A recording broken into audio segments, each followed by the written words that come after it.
हरी अपने माता पिता और दादा दादी के साथ गांव में रहता था और 7वीं क्लास में पढ़ता था।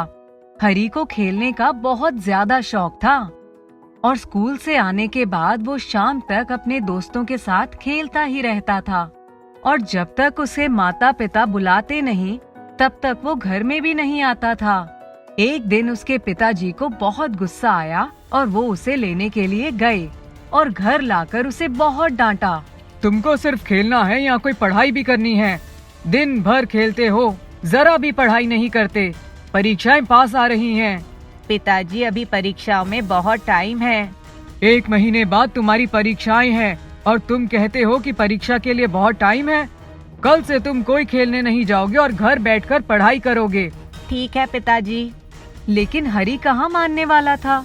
वह घर में जरूर रहता था और पढ़ाई करता था, लेकिन उसका सारा ध्यान खेल में ही रहता था। उसका मन करता था कि पिताजी कभी शहर जाएं और वह खेलने के लिए अपने दोस्तों के पास चला जाए। और एक दिन उसे ऐसा मौका मिल भी गया। पिताजी किसी काम से शहर गए और हरी खेलने चला गया। जब पिताजी वापस आए तो उन्हें पता पड़ा कि हरी उनके पीठ पीछे खेलने चला गया था। तो उन्होंने हरी को बहुत डांटा और बहुत समझाया। अब हरी समझ चुका था कि मैं घर के आसपास खेलूंगा तो पिताजी को पता चल ही जाएगा, तो अब मैं गांव से बाहर जाकर खेलूंगा। फिर एक दिन हरी के पिताजी शहर जाते हैं। हरी अपने दोस्तों से कहता है कि हमें घर के आसपास नहीं खेलना चाहिए, क्योंकि मैं माँ से कहकर आया हूँ कि मैं अपने दोस्तों के साथ पढ़ाई करने जा रहा हूँ। अगर मेरी माँ ने मुझे यहाँ खेलते देख लिया तो पिताजी से शिकायत कर देंगी, इसलिए हम ऐसी जगह चलते हैं जहाँ कोई आता जाता नहीं। हरी का एक दोस्त कहता है कि हमारे गांव में एक नदी है थोड़ी दूर पर, लेकिन वहाँ कभी कोई नहीं जाता। मुझे पता नहीं क्यों, लेकिन वहाँ कोई भी नहीं जाता। हम वहाँ चलकर खेल सकते हैं। अरे हाँ, उस नदी के बारे में तो मैंने भी अपने दादा दादी को बहुत बातें करते सुना है। उस नदी में कोई भूत रहता है, इसलिए उस नदी के आसपास कोई नहीं जाता। हमारे खेलने के लिए बहुत अच्छी जगह है, हम वहीं खेलेंगे, वहाँ हमें कोई नहीं देखेगा। और सारे दोस्त नदी के किनारे खेलने चले जाते हैं। कुछ देर खेलते हैं, लेकिन जैसे ही थोड़ा थोड़ा अंधेरा होने लगता है वैसे ही उनके खिलौने गायब होने लगते हैं। उनकी बॉल, उनके बैट, सब कुछ धीरे धीरे नदी में जाने लगता है। ये देखकर वो सब बहुत डर जाते हैं कि कहीं भूत वाली कहानी सच्ची तो नहीं थी। थोड़ी देर बाद तो नदी में से कुछ अजीब अजीब सी आवाजें भी आनी शुरू हो जाती हैं। अब तो सारे बच्चे डर के मारे थर थर कांपने लगते हैं और जैसे ही भागने की कोशिश करते हैं तो नदी में से आवाज आती है कि अगर भागने की कोशिश की तो मैं तुम सबको नदी के अंदर ले लूंगा। कौन हो तुम? मैं इस नदी का भूत हूँ। तुम लोग अपने माँ बाप को धोखा देकर यहाँ पर खेलने आए हो और ऐसे बच्चों को मैं इस नदी के अंदर ले लेता हूँ और कभी भी नदी से बाहर नहीं निकलने देता। सब बच्चे रोने लगते हैं कि हमें माफ कर दो, आगे से हम कभी भी ऐसा नहीं करेंगे। जैसा हमारे माता पिता कहेंगे हम वैसा ही करेंगे, पढ़ाई भी करेंगे, कभी भी झूठ बोलकर खेलने के लिए नहीं जाएंगे, हमें माफ कर दो।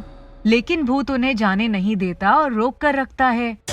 बच्चे डर के मारे चीखने चिल्लाने लगते हैं।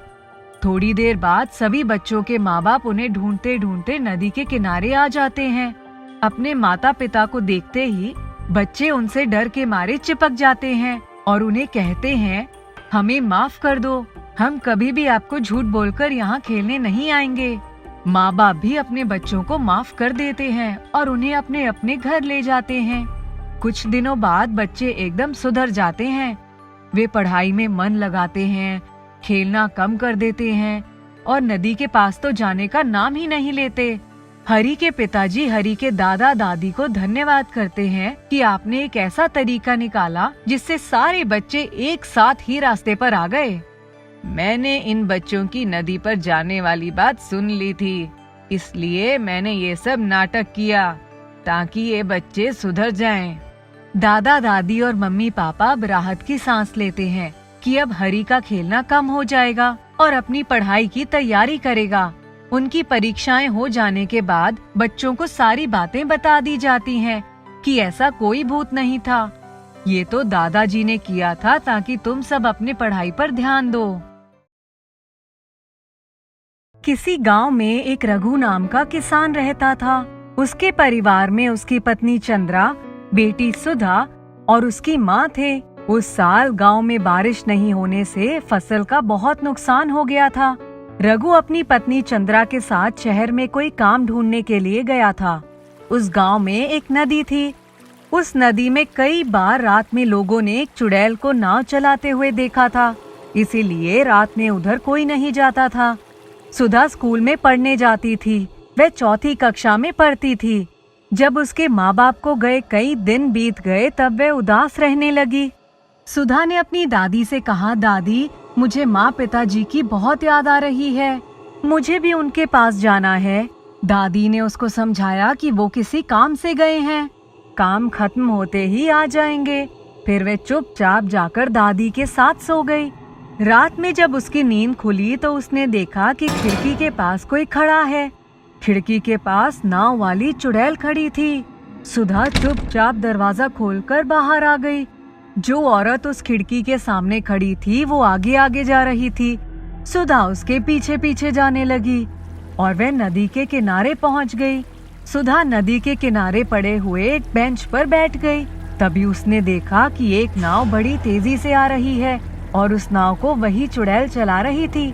उसने नाव को किनारे लगाया और सुधा के पास आ गई। सुधा से बोली, तुम यहाँ अकेली क्यों बैठी हो? सुधा अचकचाकर बोली, मैं तो आपके पीछे पीछे ही आ रही थी और आप कहीं गायब हो गई, तब मैं यहाँ बैठ गई। सुधा ने बताया, उसके माँ बाप कहीं बाहर गए हैं और मुझे उनकी बहुत याद आ रही थी, इसीलिए मैं रात में सो नहीं पा रही थी। नाव वाली चुड़ैल ने कहा, तुम मेरे साथ चलोगी? सुधा ने कहा, नहीं, मैं अपनी दादी से पूछकर बताऊंगी। उस नाव वाली चुड़ैल ने कहा, आज शाम को जब सूरज ढल जाएगा तब तुम इसी जगह पर आ जाना, मैं तुम्हें तुम्हारे माँ बाप के पास ले जाऊंगी। सुधा वहाँ से खुशी खुशी घर आ गई। जैसे ही घर आई दादी ने पूछा था कि तुम कहाँ चली गई थी? मैं सुबह से तुमको ढूंढ रही हूँ। स्कूल नहीं जाना है? मैं तैयार हो रही हूँ और मैं स्कूल जाऊंगी। दादी ने कहा, तुम गई कहाँ थी? सुधा ने रात वाली पूरी बात दादी को बताई और कहा, मैंने खिड़की के पास किसी को खड़े देखा। मुझे लगा कि वह मेरी माँ है और मैं उसके पीछे पीछे चली गई। वह औरत कहीं गायब हो गई। तभी मैंने देखा कि वह नाव चलाकर नदी के इस पार आ गई। वह मेरे पास आई और उसने मुझसे कहा कि वह मुझे अपने माँ बाप से मिलाने के लिए ले जाएगी। दादी अपना सिर पकड़कर बैठ गई। उन्होंने कहा, अच्छा, आज के बाद तुम इधर उधर कभी मत जाना। सुधा ने पूछा, क्यों दीदी? तब दादी ने बताया कि उस नदी में एक चुड़ैल रहती है जो रात में इसी तरह भोले भाले बच्चों को बुलाकर ले जाती है। वह रात में नाव में ही दिखाई पड़ती है। क्या तुमने कभी देखा है कि कोई औरत नाव चला रही है? जब भी कभी वह किसी सुनसान जगह पर किसी बच्चे को अकेला देखती है तब वह उसे अपना शिकार बना लेती है। सुधा ने बुरा सा मुंह बनाया और वह स्कूल के लिए चली गई। स्कूल से आकर वह शाम ढलने का इंतजार करने लगी। जब शाम ढल गई तो सुधा दादी को बिना बताए नदी की तरफ जाने लगी। उसे रास्ते में उसकी सहेली कंचन मिली। उसने भी उसको बहुत रोका लेकिन वह रुकी नहीं और भागते कदमों से नदी के किनारे चली गई। जब वह नदी के किनारे पहुंची तब उसने देखा कि नाव वाली चुड़ैल फिर से जल्दी जल्दी नाव चलाकर आ रही है। वह बहुत खुश हो गई। नाव वाली चुड़ैल आई और उसने सुधा का हाथ पकड़ा और उसको लेकर नदी की तरफ घसीटकर ले जाने लगी। दादी ने घर में सुधा को इधर उधर ढूंढा। जब वह कहीं नहीं मिली तब उनको शक हुआ कि सुधा नाव वाली चुड़ैल के बहकावे में आकर नदी की तरफ तो नहीं चली गई। दादी ने गांव में सबसे पूछा, परंतु कोई सुधा के बारे में नहीं जानता था। तभी कंचन, सुधा की सहेली, भागती हुई आई और उसने बताया कि दादी, सुधा नदी की तरफ भागती हुई जा रही थी। मैंने उसको बुलाया लेकिन वो रुकी नहीं। दादी गांव के कुछ लोगों को लेकर नदी के किनारे गई। दूर से ही उन्होंने देखा कि उस चुड़ैल ने सुधा का हाथ जोर से पकड़ा हुआ था और उसे घसीटती हुई नदी की तरफ ले जा रही थी। सुधा बिलक रही थी, चिल्ला रही थी। सभी गांव वाले रात होने की वजह से जलती हुई मशाले लेकर आए थे। सब भागते हुए नदी के किनारे पहुंच गए। जब वे नाव वाली चुड़ैल सुधा को लेकर नाव में बैठी तब सारे गांव वाले लोग उसके सामने पहुंच गए। चुड़ैल ने सुधा को नदी में धकेल दिया और खुद तैरकर नाव में बैठ गई। गांव वालों ने एक मशाल नाव के ऊपर डाल दी। नाव धू धू करके जल उठी।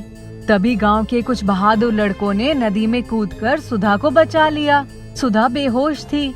थोड़ी देर बाद जब उसे होश आया तब उसने अपनी आंखें खोली। जब उसने देखा कि उसके सारे गांव वाले उसके सामने खड़े हैं, तब वह रोने लगी।